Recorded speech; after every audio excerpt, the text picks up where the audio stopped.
నమస్కారం, welcome to exclusive field report. నేను VSR మూర్తి. Details చూద్దాం. తెలంగాణ హైకోర్టును ఆశ్రయించిన ముగ్గురు ఐపీఎస్లు, కర్రెగుట్టలో 8వ రోజు కొనసాగుతున్న కూంబింగ్, అమరావతిలో ప్రధాని భద్రతా దళం పర్యటన, ప్రైమ్ 9 ఛానల్ ఎఫెక్ట్తో విశాఖలో కదిలిన యంత్రాంగం. ఆయా అంశాలపై హైదరాబాద్ నుండి కుమార్, వరంగల్ నుండి తిరుపతి, అమరావతి నుండి శ్రీనివాస్, విశాఖ నుండి వాసు ఎక్స్క్లూజివ్ ఫీల్డ్ రిపోర్ట్ అందించబోతున్నారు. Welcome to all. ముందుగా మనం హైదరాబాద్ వెళ్దాం. భూదాన్ భూముల వ్యవహారంపై ముగ్గురు ఐపీఎస్లు తెలంగాణ హైకోర్టును ఆశ్రయించారు. ఈ వ్యవహారంలో అప్పీల్కు వెళ్లారు వారు. ఐపీఎస్లు మహేష్ భగవత్, సౌమ్య మిశ్రా, స్వాతి లక్రా సింగిల్ బెంచ్ తీర్పుపై హైకోర్టులో అప్పీల్ చేశారు. 27 మంది అధికారులు భూమిని నిషేధిత జాబితాలో పెట్టాలని సింగిల్ బెంచ్ ఉత్తర్వులు ఇచ్చింది. సింగిల్ బెంచ్ ఇచ్చిన తీర్పును ఐపీఎస్లు సవాల్ చేశారు. దీనిపై ఎక్స్క్లూజివ్ ఫీల్డ్ రిపోర్ట్ కుమార్ అందిస్తారు. కుమార్. మూర్తి, ఏదైతే భూదాన్ భూములకు సంబంధించి ఈ వ్యవహారం ఇప్పుడు తారాస్థాయికి చేరిందనే చెప్పొచ్చు. ఇప్పటివరకు కూడా ఈ కేసులోని ఐఏఎస్ అధికారి అమోయ్ కుమార్ని ఈడీ అధికారులు విచారించిన తర్వాత నిన్న ఏదైతే ఓల్డ్ సిటీలో ఈ ఈడీ అధికారులు ఏదైతే కొన్ని సోదాలు అయితే నిర్వహించారు.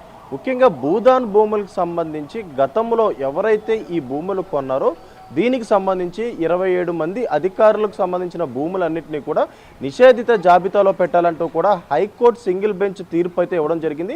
ఈ నేపథ్యంలోనే ఇప్పుడు కొంతమంది ఐపీఎస్ అధికారులు కూడా మరొకసారి హైకోర్టును అయితే ఆశ్రయించడం జరిగింది.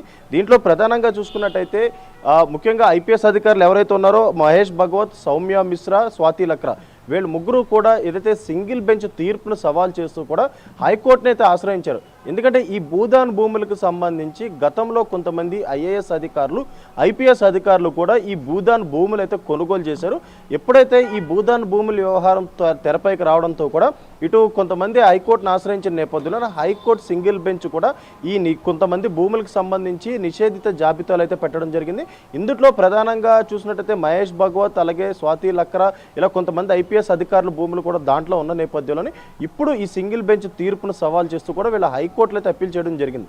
ముఖ్యంగా భూదాన్ భూములకు సంబంధించి సర్వే నెంబర్ 181, 182, 195 లాంటి సర్వే నెంబర్లోని 100 ఎకరాల భూమి అయితే ఉంది. ఈ 100 ఎకరాల్లోని 50 ఎకరాల భూమి వచ్చేసి భూదాన్ బోర్డుకు సంబంధించిన భూమికి అయితే బోర్డు సభ్యులు అయితే వాదిస్తున్న నేపథ్యంలోని ఇప్పుడు తాజాగా ఏదైతే ఆ భూమికి సంబంధించి గతంలోని ఏదైతే ఒక మహిళ ఏదైతే 40 ఎకరాలు తనదేనంటూ కూడా ఇటు ఎంఆర్ఓ జ్యోతిని ఆశ్రయించిన నేపథ్యంలోని అధికారులు కూడా ఆగమేఘాల మీద కదీర్ ఉన్నీషా అనే మహిళ పేరు మీద ఈ 40 ఎకరాల భూమిని కూడా రిజిస్టర్ చేయడం జరిగింది. అప్పట్లోని ఈ రంగారెడ్డి జిల్లా కలెక్టర్గా ఐఏఎస్ అధికారి అమోయ్ కుమార్ కూడా ఉన్నాడు. అప్పట్లోని ఏదైతే ఈ కేసుకు సంబంధించి భారీగా వీళ్ళందరూ కూడా లబ్ధి పొందినట్లయితే విజిలెన్స్ అధికారులు గుర్తించిన నేపథ్యంలో ఇటు విజిలెన్స్ అధికారులు కూడా ఇటు ఎంఆర్ఓ జ్యోతిపై ఒక కేసు కూడా నమోదు చేశారు.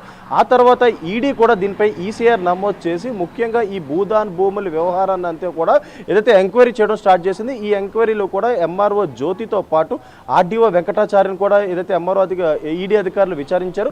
ముఖ్యంగా ఇందులో ఐఏఎస్ అధికారి అమోయ్ కుమార్ను కూడా ఈడీ అధికారులు 2 రోజుల పాటు విచారించారు. ముఖ్యంగా చూసుకున్నట్టయితే ఈ భూదాన్ భూమి వచ్చేసి జబర్దస్త్ ఖాన్ అనే వ్యక్తి పేరుపై ఈ భూదాన్ సంబంధించిన భూమి మొత్తం అతని పేరుపై ఉండేది.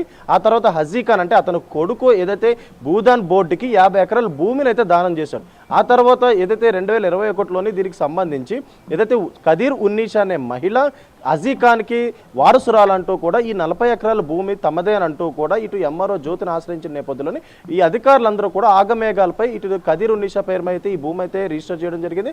ఆ తర్వాత ఏదైతే ఈ భూదాన్ భూమి స్కామ్ బయటికి రావడంతో కూడా అప్పటి జిల్లా కలెక్టర్గా ఉన్న ఐఏఎస్ అమోయ్ కుమార్తో పాటు ఇటు కొంతమంది అధికారులు అంటే మండల ఆఫీస్లో ఉన్న అధికారులందరినీ కూడా అధికారులు అయితే విచారించారు. విజిలెన్స్ అధికారులు కూడా దీనిపై కేసు కూడా నమోదు చేశారు.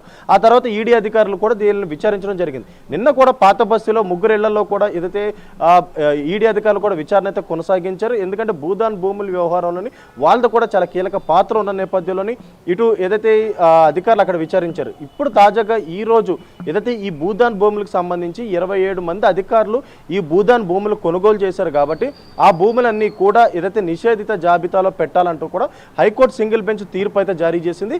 ఈ నేపథ్యంలో ఇప్పుడు ఇప్పుడు తాజాగా ఏదైతే ఇటు ఐపీఎస్ అధికారులు ముగ్గురు అధికారులు కూడా ఇప్పుడు మరొకసారి హైకోర్టును ఆశ్రయించడం జరిగింది. ముఖ్యంగా సింగిల్ బెంచ్ ఇచ్చిన తీర్పును సవాల్ చేస్తూ కూడా వీళ్ళు హైకోర్టు ఆశ్రయించారు. ఇప్పుడు వీళ్ళు అందుట్లో కొన్న భూమి వీళ్ళు కూడా ఉంది కాబట్టి ఇప్పుడు మరొకసారి హైకోర్టు ఏ విధంగా ఈ భూదాన్ భూములపై విచారణ చేపడుతుంది, అలాగే వీళ్ళు అప్పీల్ చేసిన దానిపై ఎలాంటి విచారణ కొనసాగుతుంది, భూదాన్ భూములకు సంబంధించి 27 మంది అధికారులు నిషేధిత జాబితాలో ఉన్న భూముల్ని మళ్ళీ నార్మల్గా పెడతారా, లేదంటే అదే నిషేధిత జాబితాలోనే ఈ భూములు ఉంచుతారా? ఎందుకంటే భూదాన్ భూమి స్కాములు మొత్తం బయటపడింది కాబట్టి ఆ దానిపై పూర్తి ఎంక్వైరీ కొనసాగిన తర్వాత ఆ భూమి ఎవరికి చెందుతుంది, భూదాన్ బోర్డుకి చెందుతుందా, లేదంటే ఇటు కదీర్ ఉనిషాకి చెందుతుందా అనే దానిపై ఇంకా విచారణ అయితే కొనసాగుతూనే. ఈ విషయాన్ని కొనసాగే వరకు కూడా ఏదైతే ఈ భూములన్నీ కూడా నిషేధిత జాబితాలో ఉండాలంటూ కూడా హైకోర్టు అయితే సింగిల్ బెంచ్ తీర్పు అయితే ఇవ్వడంతో కూడా ఇప్పుడు ముగ్గురు ఐపీఎస్ అధికారులు కూడా ఇప్పుడు ప్రస్తుతం హైకోర్టును అయితే ఆశ్రయించి దీనిపై ఎలాంటి విచారణ కొనసాగుతుంది అనేది అయితే మనం వేచి చూడాల్సి ఉంటుంది. Murthy, thank you Kumar, thanks for exclusive details.